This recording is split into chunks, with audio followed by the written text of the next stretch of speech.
Bonjour வணக்கம். எல்லாரும் எப்படி இருக்கீங்க? செய்மாக்குறீங்களாங்க? நாங்கள் இங்கே எல்லாரும் செய்மாக்குறோம். அதே போல் நீங்களும் எல்லாரும் சூப்பராக இருக்கீங்கன்னு நினைக்கிறாங்க. இன்றைக்கி நான் பாவக்காய் கூட்டு நான் உங்களுக்கு செஞ்சு காட்ட போகிறேன். நான் பாவக்காய் எப்பயுமே குழம்புல போடுவேன், வறுத்து எடுத்துக்குவேன்.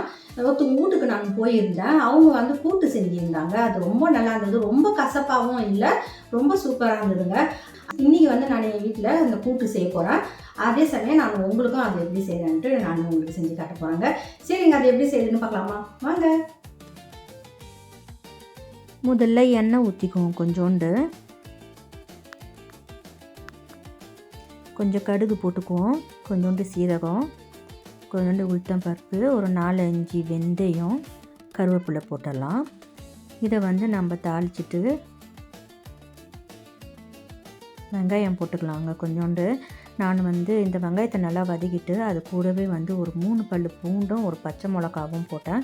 வீடியோ தான் எடுக்க மறந்துட்டேன் எப்பயும் போல். இப்போ ஒரு தக்காளி பழம் போட்டுக்கலாங்க.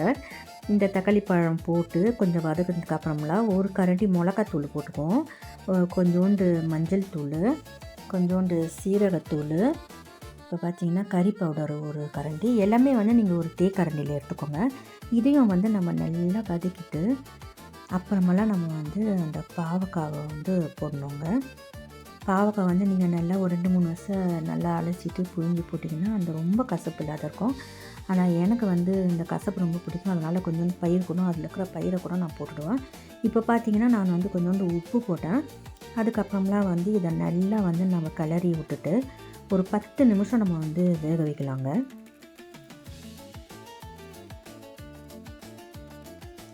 இப்போ பாருங்கள், நம்ம 10 நிமிஷம் வேக வச்சதுக்கப்புறம் நான் நொச்சி கொராய் இது பாருங்கள், இது நான் போடுறேன்.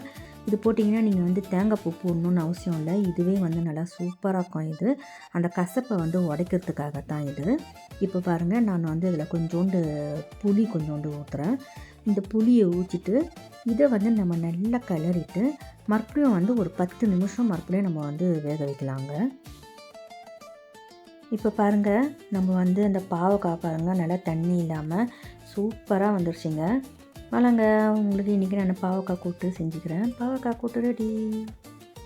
நீங்கள் இப்போ நீங்கள் பார்த்துருப்பீங்க நம்ம செஞ்ச அந்த பாவக்காய் கூட்டு. நான் எப்பயுமே வறுத்து குழம்புல போடுறதுனால எனக்கு இந்த கூட்டு சாப்பிடும் போது எனக்கு உண்மையாகவே கொஞ்சம் புதுசாக்கிற மாதிரி இருந்தது. எனக்கு ரொம்ப பிடிச்சிருந்தது. அதனால தான் நான் இன்றைக்கி என் வீட்டில் செய்கிறதுனால நான் அதை உங்களுக்கு இன்றைக்கி செஞ்சு காட்டுறாங்க. சரிங்க, நீங்கள் பார்த்துருப்பீங்க எப்படி இருந்துன்னு. இதை கண்டிப்பாக வீட்டில் செஞ்சு பாருங்கள். எவ்வளோ பேர் இதை நிறையா பேர் வீட்டில் அந்த மாதிரி செஞ்சுருப்பாங்க. நான் செய்யாதவங்களுக்கு தான் நான் சொல்கிறேன். சரிங்க, இந்த வீடியோ உங்களுக்கு நான் போடுறதுல எனக்கு ரொம்ப சந்தோஷம். நான் உங்களை அடுத்த வீடியோவில் சந்திக்கிறேன். ஓகே, பாய்.